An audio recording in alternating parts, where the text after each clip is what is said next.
Hey everyone, welcome back. Today on the Grow IT podcast, I have my good friend Joe Milnes, who is, you know what? I've never asked you this, Joe, how to pronounce Revit. Is it Revitech? Revitech. I've never asked it. I wanted it to be Revitech or Revitech, But someone had it. Everyone has it. So I was like, how can I get the shortest domain name possible and make it confusing for people to pronounce? So Revitech, Revitech, whatever you want to call it. Revitech, either way. We'll put a link to it at the bottom so that people, it doesn't matter what they say. But Joe, you're one of my favorite guys to talk sales processes with. Joe is an absolute expert. I can say that without a doubt. He's one of my favorite guys to talk to. So welcome, first of all. Welcome. Good to be chatting. Good to be talking. It always is. It's been a little while, so I know we've both been very busy. Looking forward to catching up and discussing what we're seeing and trends. So, okay, give a quick background to everybody on yourself. So, for my background is very much sales focused. So, for 20 years, I've been building outbound sales teams. A lot of that was spent building outbound sales teams from scratch. Took a team with an academy at a IT MSP here in the UK. We went from 0 to 1.2 million in a month revenue in less than 10 months with a pure academy program. I've coached over 300 founders to build scalable outbound systems with AI, of which in the mastermind where we met. And I've got my own business, which is Revitech, which is helping businesses accelerate revenue generation using technology, AI, and paid media. That's it in a nutshell. Okay, so let's get to who's your ICP? Like who right now? Who do you target for your offer? It's constantly changing, but we are targeting B2B businesses, and it's people where we keep it fairly open. So it's businesses where there's a high lifetime value of the client. So you want to be making over £1,500 per customer once they come on board. And that's really it. Like our service, we're positioning as an alternative to hiring your first salesperson. So anyone who's gone through the pain and the anguish of hiring a salesperson, going through the time to recruit, train, onboard, coach, mentor, for them to leave after 6 months with not a bean in your bank account or any revenue, and that sounds familiar, then we're an alternative to that. So let's stay on those pains, right? The pain points of those folks. Talk about, you said they're about to hire their first salesperson. So where are they at in revenue? Where are they at in their business cycle? What is it that is triggering that? Like, okay, we need to, is it removing themselves as a founder-led sales, into out of sales, I should say, and replace themselves? Like, kind of maybe walk us through some of the different scenarios of those type of. I think like one of the common themes of everyone that we speak to is what happens is businesses grow by doing a good job by someone who knows what they're doing in that specific sector and delivers a favorable outcome for their prospect or their client. So those clients go on and they talk to their friends and colleagues and networks and they recommend them. And they say, oh yeah, Joe did a good job. You want to go and speak to them. So businesses will grow often through networking, word of mouth, and referrals and an existing network, which is a story we've heard thousands of times from people that we speak to. Yeah. Yep. And what happens is then they say, okay, well, we're going to scale this. So we're either going to amplify it by getting a lead gen agency to get us more leads because I can close them once I'm speaking to them.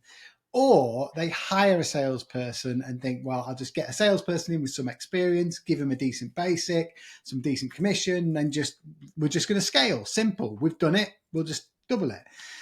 And then it always falls flat on its face, nearly always. It's very, very, very unlikely that you'll go from 0 to 1 and then it'll work first time. And it's because there's a fundamental error in the people's... there's a missing element where people have grown organically, tried to go outbound. It's what I call the trust and credibility gap. And that's when you've grown through networking, word of mouth, and referrals, people coming to you have a high perceived likelihood of success because you've been recommended, or they know you, or they know that you know what you're talking about, or they've seen someone else that's done business with you. There's an incredibly high amount of trust and credibility there from the start. So when they're coming to talk to you, you're not having to convince them that yours is the best way and that they're going to be go through this transformation and you'll get them results. You're just answering questions and getting them to a point where they're like, okay, I understand how to proceed now. I already knew I was going to go with you. Let's go. When you go outbound, you've got none of that. They don't know who you are. You're tapping people on the shoulder and you're saying, look, if you've got this problem, I can help. Look, I promise you, come and have a look. Come and have a look. And it's difficult unless you address the elephant in the room in the fact that these prospects have no idea who you are. They don't know you from Adam. They don't know your credentials. They don't know your team. They don't know your mechanism. Unless you can address that through a sales process or knowledge or content that builds trust and credibility, then whether you get a lead gen agency or whether you get a salesperson or whether you do something else entirely, you aren't going to be able to close those prospects predictably. So you'll end up wasting money, whichever route you change, unless you address the critical thing, which is you have to have a process or content to fill that trust and credibility gap.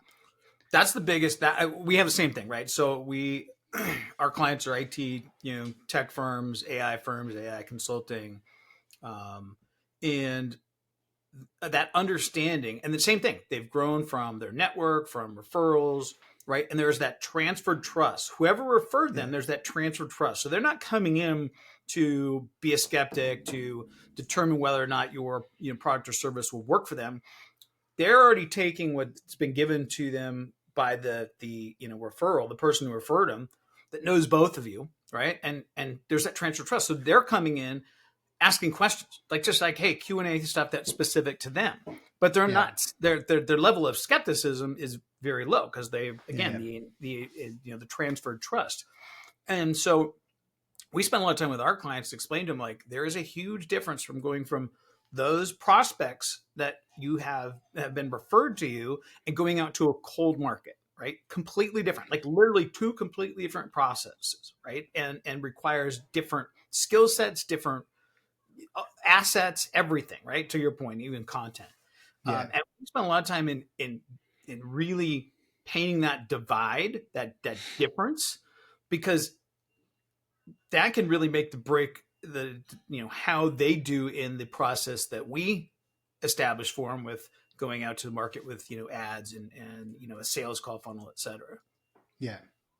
Yeah, massively. And it's something that when you explain it to people and talk people through that, you can see there's a huge kind of light bulb that comes on and like, well, yeah, of course they don't know me. And that's why you have really good conversations and they don't go anywhere, or they say that it sounds good and then they just ghost you. And you can see these, oh yeah, that's why it is. And it's one of the things that's so obvious, but so many people don't realize and just assume they can go from building a business organically to doing outbound. And it's completely different.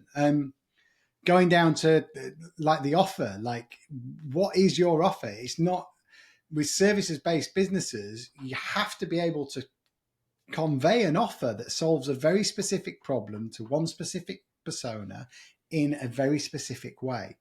And if you aren't able to do that, then it's going to be very, very difficult to scale. Whatever channel you use, whether that's paid ads, email, cold calling, whatever it is, it's going to be difficult unless you can file it down, because it's so much more difficult for a salesperson that you bring into the organization to try and sell in a consultative way if they're trying to sell multiple different things, or try and tap into your experience as a founder who knows everything about your business and about what you're doing. So yeah, it's a massive... You touched on something big there, and I want to talk about it. It's the offer, right? And we spent so as much time we start talking with new clients about the difference between selling to a cold market versus selling to their referral base. We talk about the offer, right? And spend a lot of time on that, because a lot of them will say to us initially, come in like, hey, we're in IT consulting, let's say, right? And so, or AI automation. we can pretty much help any industry and, and help them with anything that they, need. App dev, software dev, duct taping, their collection of apps, whatever it may be. And we're like, okay, if you speak to everyone, you'll speak to no one, right? That's the old marketing adage, right? So like you have to create a very specific solution, right? To a very specific problem, which you just touched on, right? And then craft that in a way to you go out to the market to find those people that have that exact same problem, that desire that same solution in a specified time period for a de-risked type of offer, de-risk type of monetary investment, right? And so I'm curious to you how you kind of walk your, prospects and clients through the offer, either the offer creation, the offer massage, whatever you want to call it. So we try to, all of our clients, we have like the first part of the process, which is non-negotiable, is the go-to-market offer workshop, where we're wanting to get to a point where you are able to promise an outcome to someone. People don't necessarily know they've got a problem. You have to be able to say, look, have you got this problem? Do you understand this symptom of this problem? If so, we can help. Just click on this link.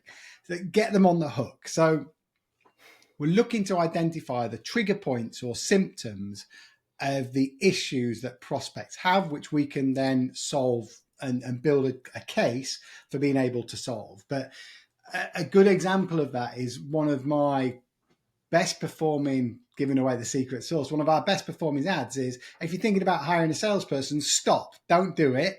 Watch this video. There's a new, easier way. Because everyone who's tried to scale has generally hired a salesperson, and most of them have had an unpleasant experience in doing so. So by capturing them at a trigger point, it's like, okay, if this is your problem, we will solve that. If you've got a headache, we've got the aspirin.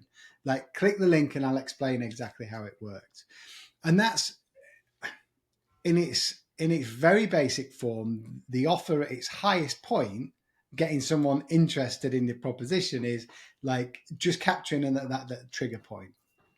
And then the offer after that is we do a setup offer, keep it nice and simple. We're saying 45 days, we will build you a predictable client acquisition machine, which will find your perfect prospects, those that can click on an ad, disqualify the ones that aren't a good fit, educate the ones that are, and deliver them to a call pre-sold and ready to buy. And so we walk through everything that they'll need. So it's creating the offer, the traffic mechanism, which I know we're both on the same page with, by far the most effective at the moment. We're both in agreement. We'll get on that one next. And then the sales process, from converting those. So what objections you need to cover, how you can make it easier using content, what sales assets will make it easier for people to close. So, which I know is something we're both big on as well. Mm-hmm. So it's really giving them everything that they need to take a prospect from cold, never heard of you, to be interested, to educate them, and then to convert them on the back of it. The interesting thing too, by the way, and we'll get to the ads part of it in a second here, but is that the cool thing with clients is when you create an offer, and again, you just because you create an offer, it's not like creating a product that you go to market and be like, oh, everyone's going to love this. You have to have iterations, the feedback loop from the market telling you, yes, I want and value that, right? And there are different ways to get that feedback, but the market's going to tell you what they want, right? But when you do have an offer that hits, that's the best light bulb moment for us and our clients, is when that light bulb hits with a good offer. And we just had a client who I just did a case study with them that on their fifth offer with us, we created a fifth offer. And on that fifth one is what just hit it out of the park, caught on like wildfire. He's like, this is easy. I'm going to be able to scale my business up. I was like, don't forget the previous, 4 that really, that didn't resonate in the market. Now tough that is, right? But the good news is if you creating an offer and you create it based on the framework of, hey, what's the desired outcome? Is it something that's emotionally charging to that prospect? Is it have a very specific solution to their very specific problem? Can you de-risk it for them, right? Whether in a short time period or the capital investment required in that, and then there's some other things too, that the social proof and the content and the case studies, those obviously too, but that it just becomes so much easier from there, right? So now, once you have the offer, once you've sat with your client, down with your client, you have kind of, let's call it the first offer. And let's say this doesn't always happen, but let's say the first one works out the gate spectacularly. And to be honest, sometimes it does, because some of our clients know. They're like, hey, I know because there's this specific industry that has this specific problem, and they've all come to us with the same thing, and we've solved that. It's like, we can create an offer on that. We know that will resonate, right? But so let's say we hit it out of the park on the first try and help our clients create a great offer out the gate. Then what? So then the offer is like, once you've got the offer and you know that you've got a high chance of someone responding to that. And we think about it in angles or bets. We want to get a client where we've got 4 or 5 big bets, different angles where it'll say, okay. Explain an angle, by the way, because we had this conversation even internally with my co-founders, because I'm like, hey, I want to make sure that we have a clear definition of angle, right? Because that'll be good thrown around in marketing terms. So how would you articulate what an angle means in terms of that? So I try to think in terms of the trigger point and the symptom and the solution to that. Like those two combined make what I would say is the angle. So, and that trigger point is probably have some emotional charging, kind of what I was talking about. Yeah. So if you're sick of hiring salespeople that don't work out, that is a symptom or a trigger point.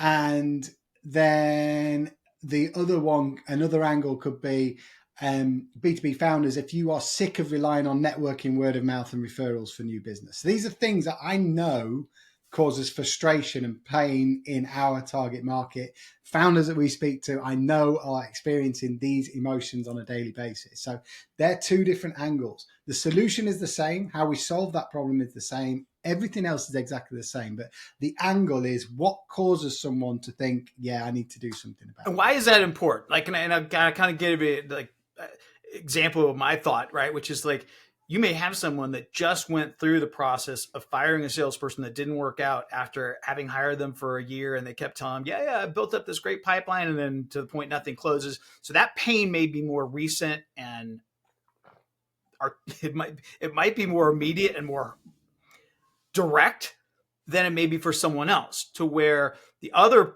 founder maybe hasn't hired a salesperson yet, and he or she may be frustrated by the fact, like, having going through those feast or famine sales cycles, which I'm sure you hear a lot too, right? And is in the famine side of the sales cycle, and that may speak more directly to them. So, like, talk a little bit through that too. Yeah, so I think it's you need to be able to capture someone when they are experiencing some level of pain and frustration, and everyone. Like, I know we've had it. There's nothing worse than wasting thousands, and it's thousands of pounds on a bad hire. And you think, well, I've invested that for. Like, I had to pay the recruiter. I had to do all of those interviews. I had to do the second interviews. I had to onboard. The 2 weeks when they were onboarding, it was hectic. I had other things to do, but I had to give this person. We had to do the weekly check-ins, and then after 2 months, I'm thinking these probably aren't the right person, but you give them another month to see if they work out, and they never do. And then you probably, after 4 months, you think, okay, well, let's get rid of them. But thousands of pounds in the hole. You've lost loads of time and effort and resource. You've got the opportunity cost. Could have been doing with your time. So, and that's what, like, people in the top of funnel generally is very much about emotion, and like, people react with emotion. Like, that's what it is. So it's trying to tap into that trigger point and make sure that you're catching people where they are frustrated and saying, look, I understand you're frustrating. It doesn't have to be like that. Take a look over here. Okay, so let's get into the ads part of it now, right? Yeah. So, and let's back up so that we can both kind of give our background in terms of how we used to go to market, right? So, and I'll do ours first, right? So back when we started in this space a couple of years ago, we went out to market with a podcast approach. I know today everyone is using it. I'd love to say that they copied me, but frankly, I've heard that like 𝐿𝐿 had done it with Gym Launch anyway, so I can't really take credit for it. But we were using it to get into conversations with our ICP. It was just an easy way to get in a conversation with our ICP, create content that both we could leverage and the prospect could leverage, and to have conversations with them as to what problems they were trying to solve, to then go back and create an offer specific for them, right? Yeah. And it was a great, I mean, so easy to get in those conversations. So great. I mean, I was just looking at our old channel, which we stopped doing that as an outreach method, I don't know, probably a year ago. But I mean, we have like 500-600 subscribers and 400 plus interviews, if not more. And so, the credibility is there for the marketplace, right? But like the sales cycles were long, and it just took too long, right? And we were helping clients do the exact same thing. So we would have a client say, yeah, we can do the same thing for you. You can get, because it said to us, oh, Terrence, we can never get a hold of CIOs or CTOs, right? Or anyone in the C-suite. I was like, yeah, you can. Like, we'll show you how to do it. And then they would come back to us and say, oh, this is great. How can we speed the sales cycle along? And of course, we'd say to them, is like, you're in IT and tech, you have long sales cycles. We can't do anything about that, but we can help, right? And it would be like, hey, great, let's put more of this content out. In addition to the podcast, let's put more content out. That will help build trust with the market, the same way that you've built trust with your referral network over the last 20 years, maybe, right? And that helped. And then they would say, hey, well, how do we get more high intent leads? It's like, okay, what do you mean by that? Like, people that need our stuff, like, that could use our service solution, whatever, right now. And we're like, there's really only one way to do that. And it's paid ads, right? And frankly, we hadn't done that for any of the clients up until then. But to your point, right? That's what we experience, is like paid ads is the best way to get those people to put that correct offer in front of them and to get them to raise their hand and say, whoa, that's me. But I want to get your take on it. What you were doing before, kind of the before and after, because we now only run ads on behalf of clients. We still encourage them to do, the content, and that may be a later offer that we make to them. But I just want to give some background on where we came from and where we're at now. Same with you.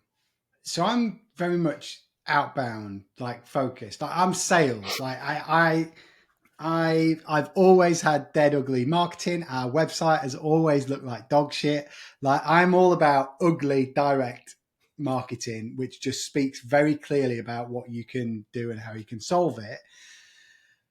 I've built cold calling teams, like very much, like I'm a big fan of cold calling, like run email marketing and done email, LinkedIn outreach, direct mail, like everything. Like, and when I learned about meta ads, which is Facebook and Instagram, it was literally like I've been playing business and acquisition on hard mode. It was, and I know you had the same, because what people don't realize is that there's a reason why Meta is one of the biggest technology companies on the planet, and they have so much data on everyone that if anyone's searching for, or I know it's controversial, but everyone's had it where you're talking about something and you've gone onto your iPhone and you've seen an ad for the thing that you were talking about, and you've gone on a browser, you searched a company, searched a solution, and you're seeing ads. Like, you've got that power available to you as a business owner.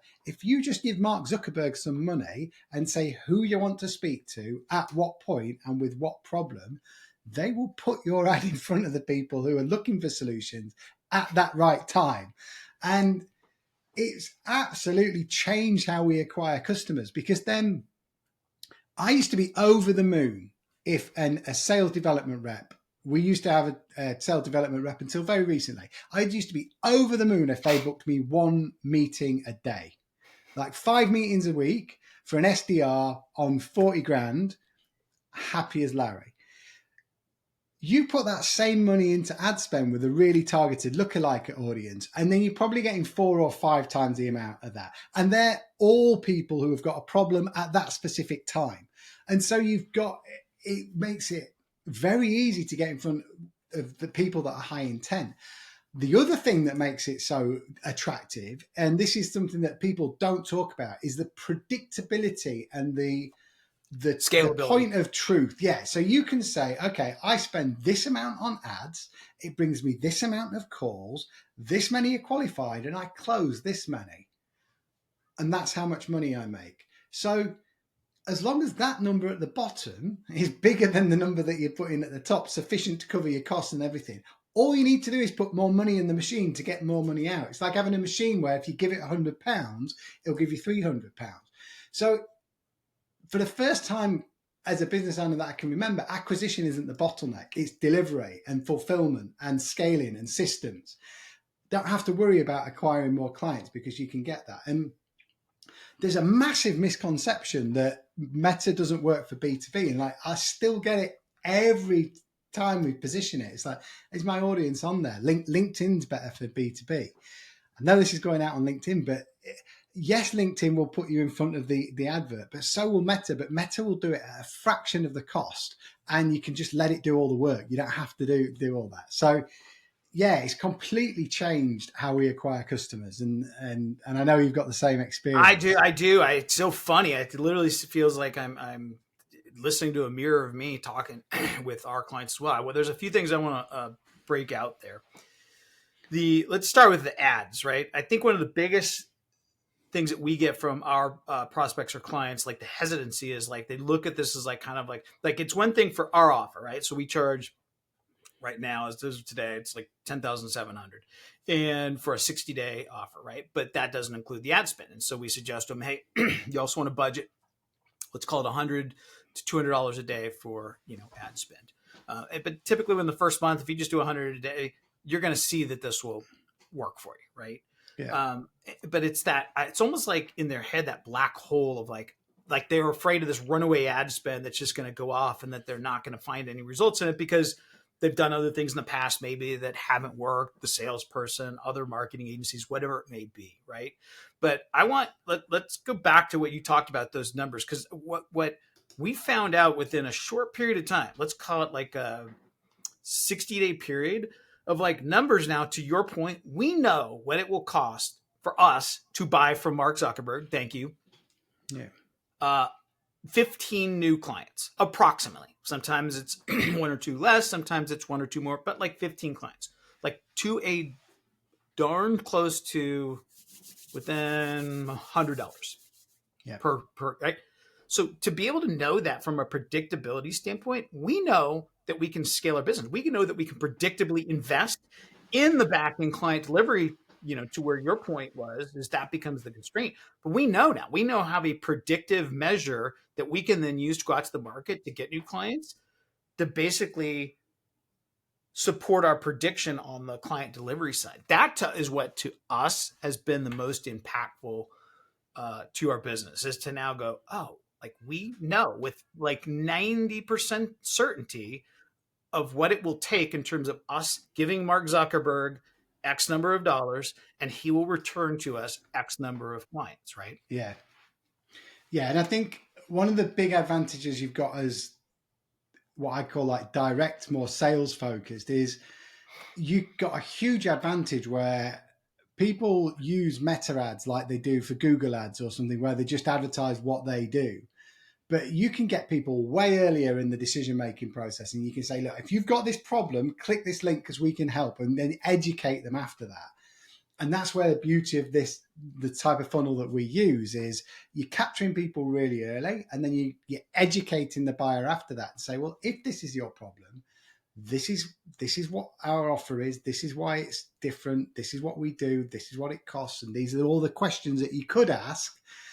And it's taking so much of the heavy lifting off you before you even get to speak to a customer. They know what your offer is, how you solve the problem, the mechanism, the cost in a lot of instances, and what the reasons are that they wouldn't want to do it before they've even spoken to you. So you're getting a really high intent prospect on the back of it.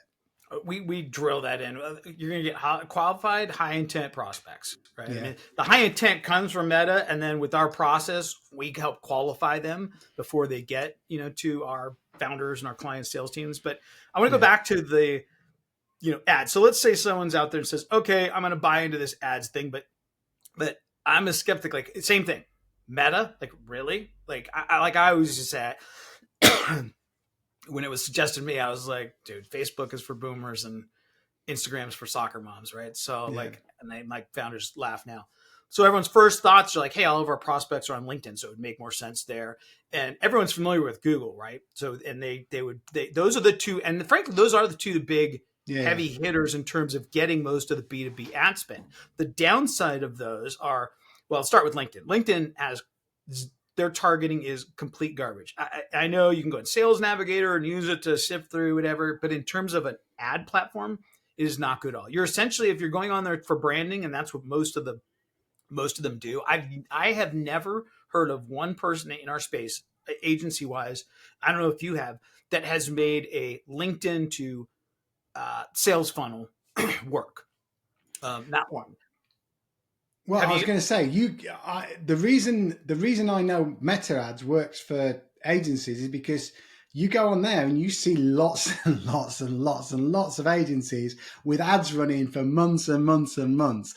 That doesn't happen unless there's like, That's a good point, Joe. You don't see Alex. I don't see 𝐘𝐿 on LinkedIn like advertising. Like, it's very rare that you see people advertising. Big advertisers who are spending thousands of pounds a day on advertising aren't doing LinkedIn advertising. Like, why is that? So and you can put your ad, like, that's their big claim, isn't it? You'd think, oh well, they know exactly who they're doing, but it doesn't translate to an effective ad channel. Like Meta, it wants your ads to work, and it's got more data on their people than anyone else on the planet. I'm going to tell you two comments that we get. Well, a few things. One, which is when they say that, hey, like our ICP, our ideal client profile, isn't on Meta, and it's like, well, you are, right? Like that's how we're talking today. We're talking. And that little change is right. But what's interesting to me, I've had this said by a few of my founders, and especially it gets back to the offer and hitting them with the pain points and the ad hooks, but they've said that when they are on LinkedIn, they're in like business mode, right? Like there's things that they would not say on LinkedIn, they would probably say on X or say on Facebook or wherever, right?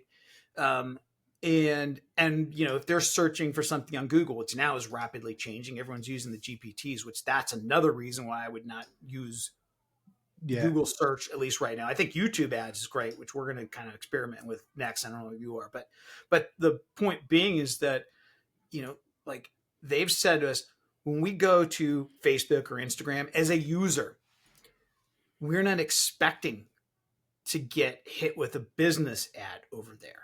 Like it's like they're like they've been taken off guard. Like, oh, like how'd you find me over here, right? Like almost like they're like off work hours, right? It's like it's almost like you go to like an industry event, like a conference, whatever. Everyone knows, right? If you're there for a specific industry conference, everyone knows, right? They're on best behavior. Hey, what do you do? Oh, we understand the language, whatever. But if you like walked across, or drove 10 miles away to a bar and walk into a bar, right?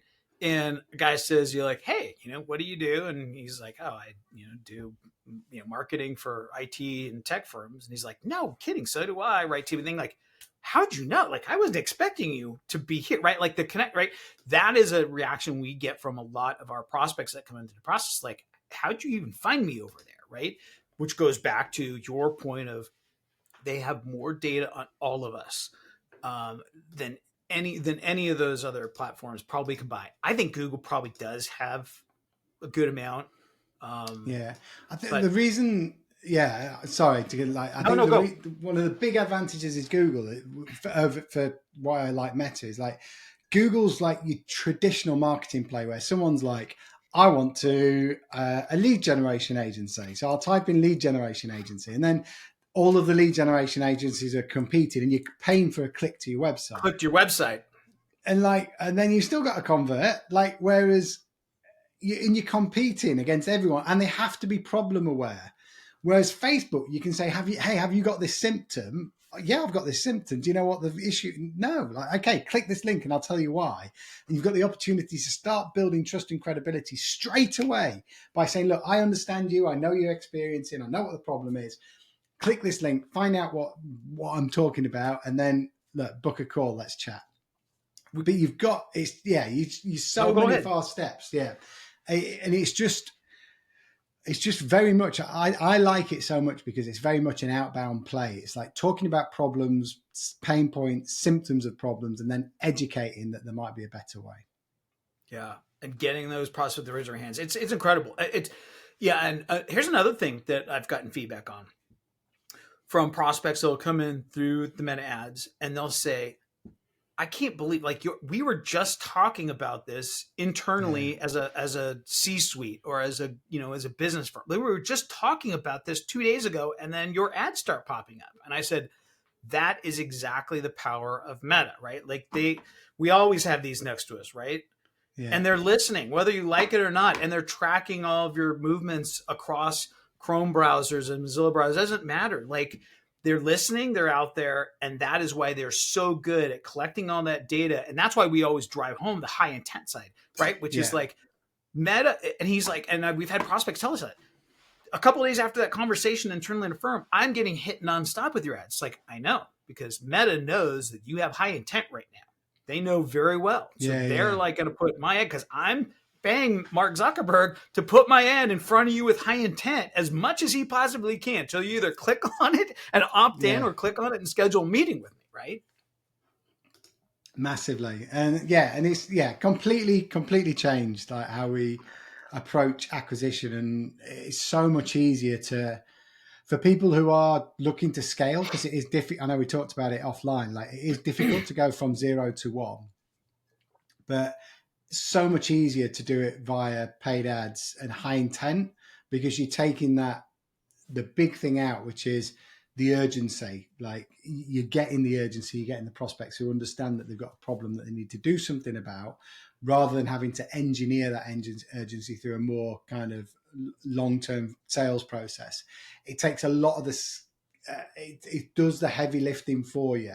It's a lot easier to find people who know they've got to do something about a problem, rather than talk to someone who's a good fit and then engineer a cost of inaction and all those, like the sales process, which I love, but it just makes it easier. Like, we're all here for the easy life. Like, if you can make it easy, that's 100% it. And so that's the other thing I think it's hard for a lot of people, including ourselves and our clients, is that they're typically have typically gone into these business conversations as being consultative, right? Which there is a degree of that. Yeah. And being consultative to understand the big picture and whatnot, to then go in and say, yes, we can fix that, right? Whether it's through software dev, automation, AI, right? Like, but this process is a little bit different in that you got to go out and find that specific, emotionally charged pain point, that specific problem, and then have a specific solution to it, right? Like, it's very, and that is what actually a lot of our clients want. Is they've always said to us, like, hey, just get our foot in the door. Once we get our foot in the door, right? Once we start doing some work for a client, then it just opens things up. It's like, yes, that's what this does, but you have to go in with a very specific solution to a very specific problem. And then all the consultative stuff that you've done in the past with your referrals coming in, all that stuff will come into play. Yeah, definitely. 100%. And it's like, I just can't, just very, very exciting, I think, in terms of like emails. So difficult. Like, I've got a lot of time for email and I love it, but it's the bar and the effort and the resource you need to succeed at cold email now, unless you've got a very, very big target market, is just very, very high, very, very difficult to scale and succeed with cold email. And I know we've talked to a lot of people, and no one's finding it easier than it was. No, and we still run cold email, but unless you've got a really strong offer, very, very difficult to get it to work. And I would imagine that you're probably still using that as kind of like ancillary traffic. Like, is there any of your clients that, like, if you were to say like the percentage of traffic that you're helping them generate, or that you're driving to an offer, large percentage is ads, but then once you know that you have a strong offer, then you can have kind of like outbound email as an ancillary piece, but it's not going to scale, and it's not going to provide the level of volume. It's just meant to kind of be a supplement, I would guess. Yeah. And like, we've got a couple of clients with really strong offers, really good target markets, unsophisticated target markets. So SMBs, local businesses, when you can sell to thousands and thousands, that like cold email will still work, but it's still going to be harder to close those leads, and you're still going to need to have a really defined sales process to be on those leads quickly and to have a sales process to engineer and convert. It's a lot easier to spend that money on ads to get the people into the funnel. And one of my close friends, Mate, who's also an agency owner, his big thing, and it makes so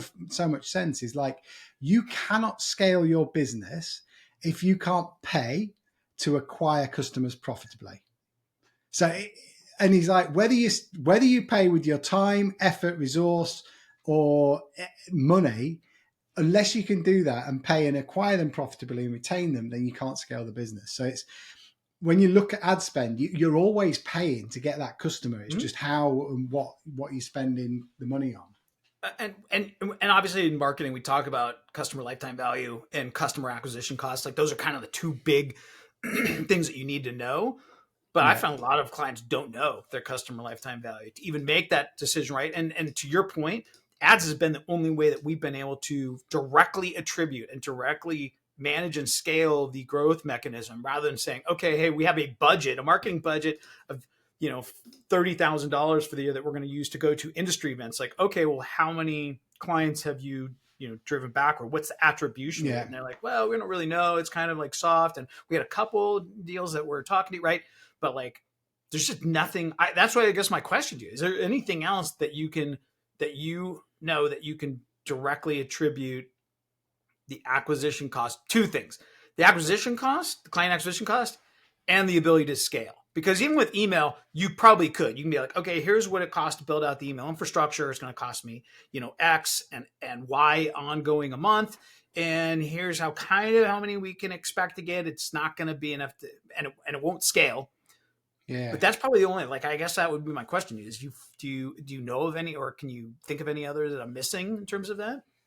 No, not at the moment. Like there's, and I'm not married to meta ads by any means. Like we'll go where the profit and the is, and as we scale, obviously it makes sense to kind of diversify. But in terms of that 0 to 1 or 1 to 3, just doesn't make sense to try and do it any other way, in my opinion, at the moment. No. Okay, I want to ask you a question. You mentioned earlier about that when you had an SDR, and if you were to get, I think you said one meeting a week? One meeting. Yeah. One meeting a week. No, 1 meeting a day. Like one meeting a day. I'm sorry. That very, very, very, very rarely happens. Yeah, and I know, it's okay. But right, my question to you is really, because I assume you no longer have the SDR. No. Okay. So I guess I want to talk about that a little, and you kind of touched on some parts of it, right? Which is, today, if you're a firm and you're trying to grow, you're trying to scale, and the old method of going, okay, let's do outbound email, let's hire an SDR, let's have that SDR do outbound calling to our targeted list, et cetera, right? Obviously, we're biased because we've talked about ads and being the easiest way, but do you see that companies are moving away from that model of kind of the email spam, hire SDR, do outbound calling type of thing, and exploring other things? Or are they still kind of stuck in that model? So I think it's changed, and I think this is horses for courses. So I think one thing that's crystal clear to me is that if you're going from 0 to 1, or you're trying to break free from networking, word of mouth, and referrals, then the hiring a salesperson straight off the bat is not the way to do it. It's like, use ads to get the traffic. You can close them because all the content and everything's doing the heavy lifting. So it's not going to drown you. You're not going to be doing loads of time, kissing loads of frogs, wasting time with tire kickers. The beauty of the funnel with meta ads is because you're creating educational content, that does the heavy lifting. So when you eventually, all of the work that you've gone in to create a productized offer is solving a specific problem for a specific person. This is the content that says how you solve that problem. So all of the work that you put in is making it easy to scale and acquire customers. So when you do eventually introduce salespeople into that process, the first person that you introduce is a setter. And a setter is for those of you, is just someone who calls your leads and gets them to turn up into a call. An outsourced appointment setter from us is going to cost you like 1,000, 1,500 compared to 4,000 plus for an full-time SDR. hire, yeah. And it's going to be, and that is including the recruitment, management, everything that you need. And they will book meetings for you, make sure they show up, handle everything. So you've saved a third of the cost there. And then when you hire someone to come in on as a closer, you can effectively go for commission only, because all of that heavy lifting is going. You've got a predictable bunch of leads. You can say to that guy coming in, you can say, look, I'm going to guarantee you 10 to 15 qualified appointments every single week. These are what I've closed. You just need to replicate that. Is that okay? And then it's a commission only model. So they're coming in and all the heavy lifting of the funnel's being done. So it makes it infinitely easier to step away and scale predictably, rather than looking for someone who's going to come in and with loads of experience and have to do and manage like a really complex consultational sale. So yeah. All right, I'm trying to think of what other question I had. The SDR, that's the part I see, changing as people.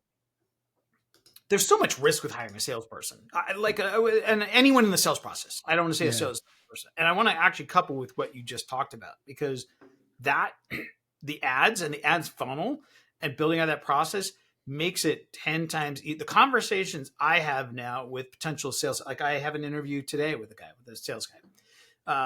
The conversations with those guys is so much easier now, because it's like, here are our numbers. Like, I can show you how much we spend on Meta, how many opt-ins we'll get, how many meetings you will get, right? Here's our, transition rate. Here's our close rate, right? If you are half decent, this is what you can expect, and this is the revenue.